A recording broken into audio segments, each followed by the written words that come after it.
Welcome to cinema சம்பவம். இன்னைக்கு நம்ம பார்க்கக்கூடிய படம் வலது வஸ்து கல்லன். இந்த படம் அமேசான் பிரைமில் தமிழ் டப்பிங்லேயே வெளியாகிருக்கக்கூடிய படம். இது ஜித்து ஜோசஃபோட படம். ஜித்து ஜோசப் திருஷ்யம் படம், இந்த மாதிரி பாபநாஸ், இந்த மாதிரி படங்களை இவர் தான் இயக்கியவர். இது நமக்கு ரொம்ப நல்லாவே தெரியும். ஒரு வழக்கமாக நல்ல த்ரில்லர் படங்களை கொடுக்கக்கூடியவர். இந்த படத்தை பார்க்கும் பொழுது எனக்கு என்ன தோணுச்சுன்னா ஜித்து ஜோசஃபோட மெனக்கெடுதல் ரொம்ப அருமையாக இருந்துச்சு. ஏன்னா இவர் பழைய படங்களோட சாயல் இந்த படத்தில் வந்துடக்கூடாதுங்கிறதுக்காக சீன் பை சீன் இதை ரொம்ப மெனக்கட்டு எடுத்திருக்கிறார். ஏன்னா எந்த இடத்துலையுமே இவரோட பழைய படங்களோட ரெஃபரன்ஸ் இந்த படத்தில் வராது. ஒரு புதுமையான ஸ்கிரிப்டாக இருக்கும், புதுமையான ரைட்டிங்காக இருக்கும்.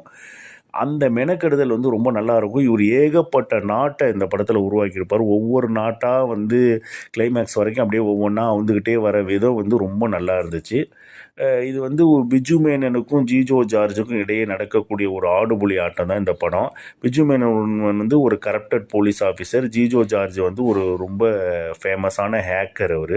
ஸோ இவங்களுக்கு இடையே நடக்கக்கூடிய இந்த ஆடுபுலி ஆட்டம் ரொம்ப நல்லா இருந்துச்சு. இந்த படத்தை பார்த்துட்டு இருக்கும்போது நம்ம ஓடிடியில் தானே பார்க்குறோம் அப்படின்னு சொல்லிட்டு ஒரு டீ சாப்பிட்டு வருவோம், இல்லை ஒரு பாத்ரூம் போயிட்டு வருவோன்ட்டு நம்ம போக முடியாது. ஏன்னா ஒவ்வொரு சீன் பை சீனும் ரொம்ப இம்பார்ட்டண்ட்டாக இருக்கும். அவங்க சொல்லக்கூடிய டைலாக்ஸ் ரொம்ப ரொம்ப அந்த திரைக்கதைக்கு ரொம்ப இம்பார்ட்டண்ட்டாக இருக்கும். ஸோ இதோட எடிட்டிங் ரொம்ப அருமையாக இருந்துச்சுன்னு நான் சொல்லுவேன். அதே போல் இந்த படம் எந்த இடத்துலையுமே நமக்கு ஒரு போரிங்கை கொடுக்காது. பட் ஆனால் படம் ரொம்ப ஸ்லோவாக தான் போகும். ரொம்ப ஸ்லோவாக போய் அப்படியே ஸ்லோவாக போய் பேர்ன் ஆகும். அந்த விதம் ரொம்ப நல்லா இருந்துச்சு. உங்களுக்கு ஒரு ஸ்லோ பேர்ன் த்ரில்லர் படம் பிடிக்கும், அதே போல் ஜித்து ஜோசஃபோட படம் பிடிக்குன்னா கண்டிப்பாக அந்த படத்தை ட்ரை பண்ணி பாருங்கள். மீண்டும் ஒரு வீடியோவை சந்திக்கிறேன். நன்றி, வணக்கம்.